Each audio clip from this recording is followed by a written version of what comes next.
I found these in an abandoned silver mine in Utah. They are hollow, and the top part unscrews. They weigh about 30 pounds and seem to be made of iron or steel.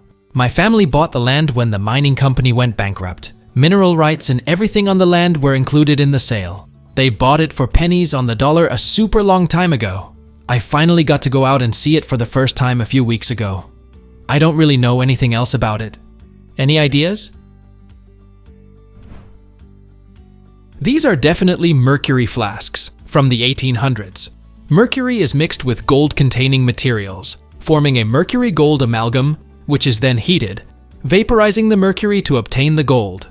This process can be very dangerous and lead to significant mercury exposure and health risks. In some jurisdictions, mercury use may be illegal or restricted in certain ways. This is why we don't go into abandoned mines. These flasks could still have a little in them. And perhaps more importantly, is that if they're empty, it means the area could be contaminated. What is this small plastic straw in a toothpick-like packaging, found in a vintage pink purse? Are these for certain nefarious leisure activities back in the day? I deal with a lot of vintage, but this was the first time seeing this. I did searches on things it may have been used for, but so far I have come up with nothing. Any ideas? They are called quill toothpicks because they were originally cut from bird quills. During the time of the Roman Empire, they came up with the idea of taking bird feathers and sharpening the end to a point to make toothpicks. This method was passed down through generations, from Europe to the Americas. Home Lines was an Italian passenger shipping company that operated both ocean liners and cruise ships. The company was founded in 1946. And it ceased operations in 1988 when merged into Holland America Line. I sailed on Home Lines as a child. Seeing that logo really took me back. Thanks for sharing. What is this thing found on the beach in southeastern North Carolina? My friend was on by Masonboro Inlet and found this on the beach. We've had pretty good surf lately. I wonder if it's part of an old hummingbird feeder, or maybe even just a lawn ornament of some kind. The top looks like a flower, and there seems to be a bird on the side of the little cup part. Any ideas? It's a sword pommel, and most of the handguard of a US Army officer's dress, or parade sword, model 1860, first issued during the Civil War. The design was popular and retained for decades afterward as the standard officer's dress sword. This was made by the Svensson Company of Cincinnati, Ohio. The company was an internationally known banner, flag, and military equipment business, founded by Charles J. F. Svensson. Does anyone know what comic this is? I found it while cleaning out my grandpa's house. In the second picture, I got closer. Any closer, and the words become blurry. Any information would be greatly appreciated. It's from a comic strip called Wash Tubs, with a character named Wash.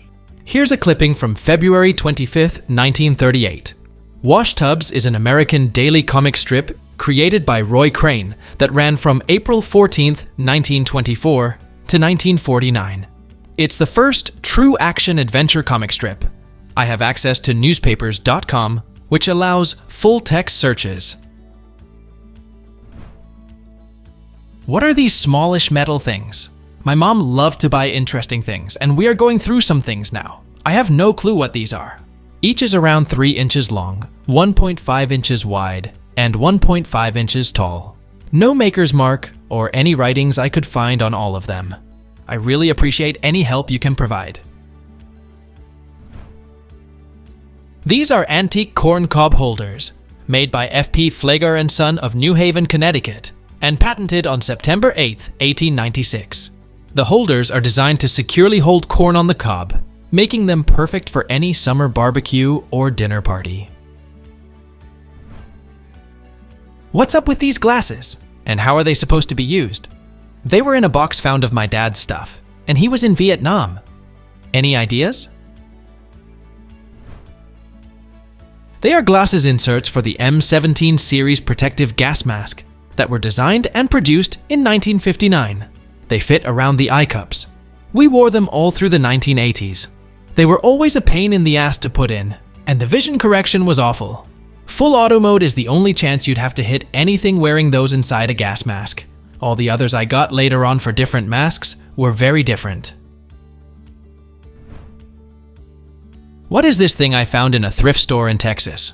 It measures 11.5 inches tall by 14.5 inches wide, 6.5 inches deep, and is housed in a fitted hard case. The only writings I can find are the words Diplomat and Bell & Howell Company, made in USA. Any idea what this is made for? It's a Bell & Howell 16mm Diplomat film projector, made by the Bell & Howell Company from around the 1950s to the 60s. The company was originally founded in 1907 and headquartered in Wheeling, Illinois. What is this thing?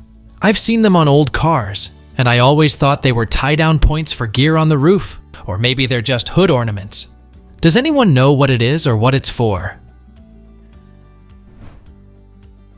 It's called a corner marker, popular in the 50s and 60s. My dad was a collector, and the first cars I drove were from the 50s. For anyone who's only driven modern cars, some of these older ones are like driving a tank. You see a lot of hood and not much road. Apparently, drivers were taught to line up the painted lines on the road with the hood ornament and the corner marker, if that makes sense. I had these lamps for ages. Does anyone have any idea who and what they are depicting? I've tried lots of searches but found nothing. I'd love to know. Many thanks in advance. It is Shahryar, a fabled Persian king, who was betrayed by his wife, and so took a new wife every night for 3 years, and had her executed in the morning before they could have the chance to betray him, until he married the other lamp Scheherazade, who was the daughter of his wise man.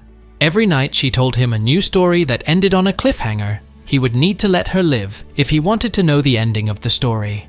After 1001 nights, she ran out of stories, but by that time, he had become wise from all the stories and loved her. We call these stories 1001 Arabian Nights. What is this hooked metal tool? The writing on it was completely illegible, and pulling the handles apart brings the ends together. I'm honestly not sure what I could Google to find this. I asked the shop owner and it was a donation, and could have come with any of the other tools that had been sent in. Any idea what it would have been used for? Please tell us down in the comments. Thanks for watching. Let's make life fun.